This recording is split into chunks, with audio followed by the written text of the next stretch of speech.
এক মায়ের চোখের পানি, যা একদিন আকাশ ছুঁয়ে আল্লাহর রহমত হয়ে ফিরে এলো। কিন্তু কিভাবে? গ্রামের এক ভাঙা ঘরে এক দরিদ্র মা তার অসুস্থ ছেলেকে নিয়ে দিন কাটাত।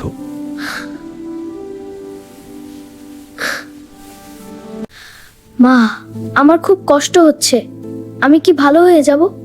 হ্যাঁ বাবা, তুমি খুব তাড়াতাড়ি ভালো হয়ে যাবে। সত্যি মা? হ্যাঁ বাবা, সত্যি। ইনশাআল্লাহ বাবা, আল্লাহ তোমাকে অবশ্যই ভালো করবেন।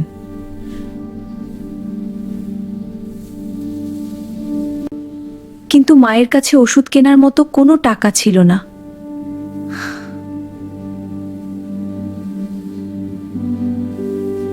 সে বাড়ি বাড়ি কাজ খুঁজল, কিন্তু কেউ তাকে কাজ দিল না।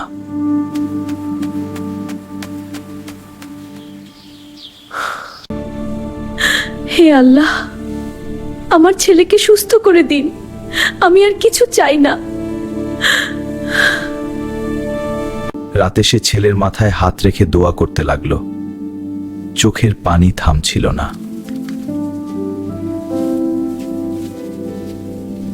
ছোট্ট ছেলেটা মায়ের কষ্ট বুঝে চুপচাপ তাকিয়ে রইল।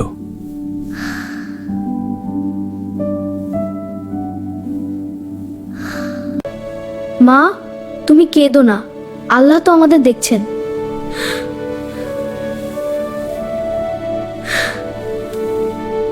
এই কথা শুনে মায়ের বুকটা কেঁপে উঠল। সে আরো বেশি দোয়া করতে লাগলো।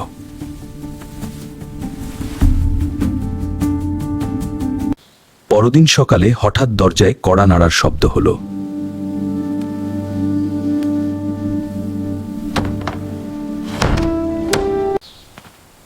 আমরা কিছু সাহায্য করতে এসেছি। শুনেছি আপনার ছেলে অসুস্থ।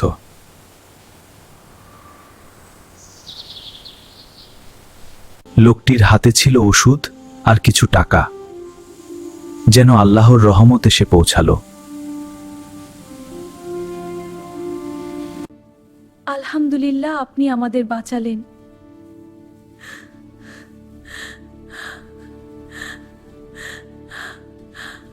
ওষুধ খাওয়ার পর ধীরে ধীরে ছেলেটা সুস্থ হতে লাগলো।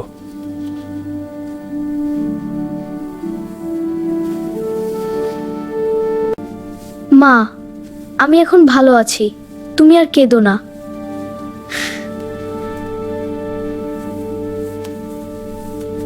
মায়ের চোখে তখন আনন্দের পানি, দুঃখের নয়।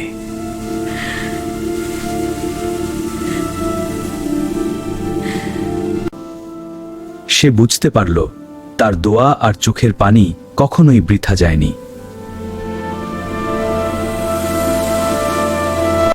মনে রেখো, মায়ের চোখের পানি সরাসরি আল্লাহর কাছে পৌঁছে যায়, আর তার রহমত একদিন অবশ্যই ফিরে আসে। অনেক